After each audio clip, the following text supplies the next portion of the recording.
bum, bum, bum, bum, bum, bum, bum. We're still working. Gone. We're still working on a theme song for Beer Dogs. Yeah, I think this could work. It could work. I will say I found out something interesting. The song "Betty Davis Eyes." Yes. Who sings She that? got Betty Davis eyes. What's her name? Karen something. Who's the person? Kim Kardashian. Kim Karen. Maybe? Anyways. I always thought it was Rod Stewart until last night. Oh, it's some lady. Yeah, the whole time I thought it was Rod Stewart. So 30 years later, you just find out that it's not Betty Davis Eyes was sung by a woman? Yeah. Speaking of women, you like nymphs? You like nymphs that like drag you in? I got a story for you. Okay, nymphs. This is the Rusalka. We're going to talk about where this comes from in a second, but it's got a great story. It's named after a water nymph that lures young men to their deaths by seduction. It's got a, so this can is going to seduce me, is what you're saying. Oh, hopefully. Okay. But it's not a blonde. No, this is actually a vanilla stout. Ooh, a vanilla stout. I've never had a vanilla stout. So I've had a chocolate stout. I think stouts do have chocolate, if I recall. So I'll tell you the ingredients in a second. Let me show you that color there. The funny thing is, we did the porter, and I talked about how, thank God, the Market Garden midnight, and I talked about how not to pour or put vanilla in that one. Let's see how this one works. Okay. So yeah, I'll talk about this in a second. I'll say the perfect glass. Thank you for the tulip glasses. Sure. I know we're horrible at deciding what glass to use. Yeah, This is it's probably even the wrong glass, but that's okay. I'm okay with being wrong. If drinking out of this is wrong, then I don't want to be right. Whoa! I was like, excellent, excellent. Oh, it's getting better. And then something happened at the end. The wash on it went wrong. The bottom dropped out. It dropped out and left something awful. I hate to say it that soon. I was going to say it smells a little bit like a urinal. That was kind of, it has that urinal cake. God damn, I hate doing this. I'm so sorry that we do this to beer sometimes, but we're honest. All right, so anyways. What kind of nymph is this? What they lure you into the urinal. It's a smooth stout. Come pee with me. Yeah, sure, it's a smooth stout. Yeah, I'll give you that. Kiss the vanilla, you will find equally alluring if you like urinal mints. That's a vanilla urinal cake. It is. Finishing with notes of chocolate, coffee, and caramel. Never. I tell you what, they should make urinal mints that smell like chocolate, coffee, and caramel. It's deceptively drinkable and extremely welcoming. Well, yeah, if you gotta pee really bad, it's a urinal mint smell is fine. God damn, I'm so sorry. I'm so sorry about this. It's good except for the after. I've only had one sip. This is the Rusalka. Can you see that? Rusalka. It is a vanilla stout. And it's from the Portside Brewery in Cleveland, Ohio. And so I'm saddened.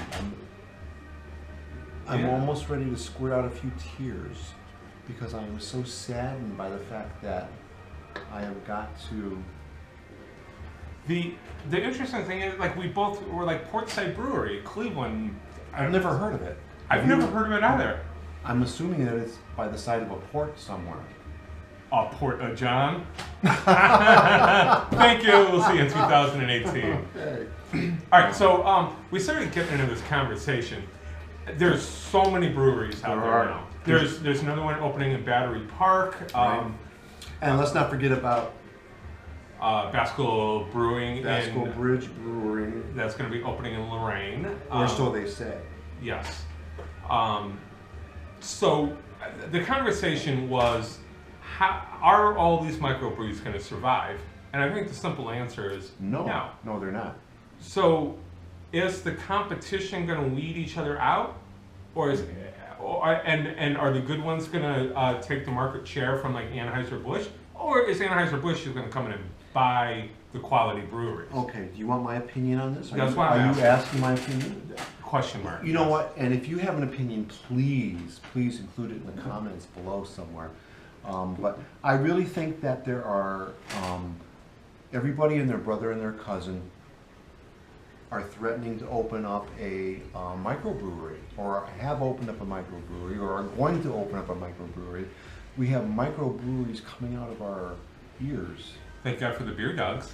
Thank you, because not all of them are going to be able to survive. Only the strong will survive. It's kind of a Darwinian type of effect, where only the strong is going to survive, or the ones that can market themselves well or place themselves well are going to survive. Now, getting back to the Anheuser-Busch issue. Let me just throw this in before you jump to that. Okay. I think it's podcasts like this or video casts like this that actually help people decide what are the best and what to try and make those decisions. I think what we do is an integral part of making sure that the free market is running properly and people can decide on good beers and bad beers from all these breweries that are coming out. Right. Like the Traveler is probably the worst one that we did in 2016.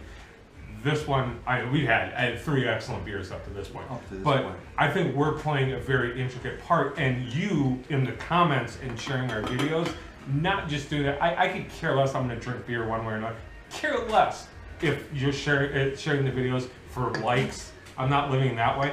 But I think it's important for other people who enjoy beer to share that information to help along the free market situation. So exactly. The 2 different scenarios with an Anheuser-Busch either do happen or don't happen. You know, the only good beer is the beer that you like. Perhaps, baby. And so, you know, if you like the beer, it's a good beer. If you don't like the beer, it's not a good beer. But you have to be the one that decides that. And it's when Kaylin and I do our reviews, we're trying to be as honest as we can with, do we like this or not? I would never, I'm going to go ahead and, as much as it pains me, I will never buy a can of this again, just simply because it to me it's not enjoyable. I'm a fan of stouts. I'm a fan of vanilla. I love vanilla porters. I've never had a vanilla stout, but this particular one, I don't see me spending money to buy another can with this. And the worst part is, it's like, it's so rare that, I mean, even going to banter in places that specialize in a very small market microbrew selection, haven't come across a Portside Brewery beer. No. I wonder if Portside's still in business. Maybe it's just old. Maybe that's why it tastes the way it is, because it's been sitting on the shelf. Expiration dates? Oh, wait, actually... Is there an expiration date? Well, he's looking at this expiration date. Maybe that's the problem. It actually expired November 1st of last year. Oh, okay. That explains it. So my apologies to this. It might be a problem because it's a bad beer. It's an old beer. But this is where the microbrewers are going to have to really fend for their craft, because the Anheuser-Busch's are going to come in and buy. They're going to make unbelievable monetary offers to microbrews to take them over, because that's what the giants do. They don't come up with new products on their own, they eat our young. And so I could see some of our favorite microbrews 2 or 3 years from now being bought up by the big corporate brew guys. So it's up to you, Mr. Brewmaster, to stand your ground and maintain your independence. I think it's also up to the consumers to support your local breweries, purchase them from your local stores that carry these, and you know, use our recommendations as you wish. But there's only so much space on a shelf in a cooler.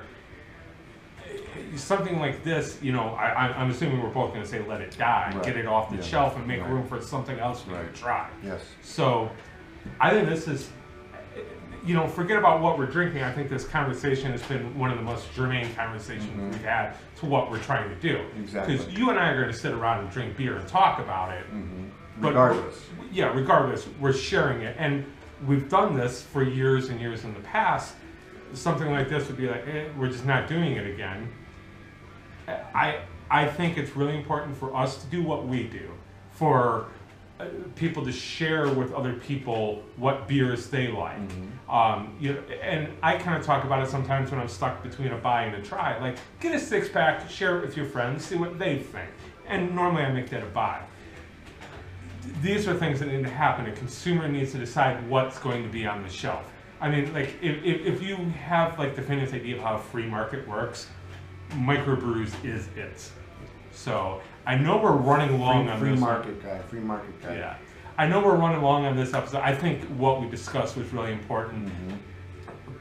If there is ever time to open a conversation in the comment section below, this is one, and I'll totally engage in this, and I'm sure a lot of people will. Because it's a good, good conversation to have. So. And Portside Brewery, if you want to send us some fresh product, we'll be more than happy to review it. Absolutely. And if that's the problem, please let us know that it's 3 months old and has probably been sitting at the store dry. So, yeah, we still got 2 more left. So hopefully it'll be better. Yeah. All right. Thank you. We'll see you in a couple of days with a new beer. Bye.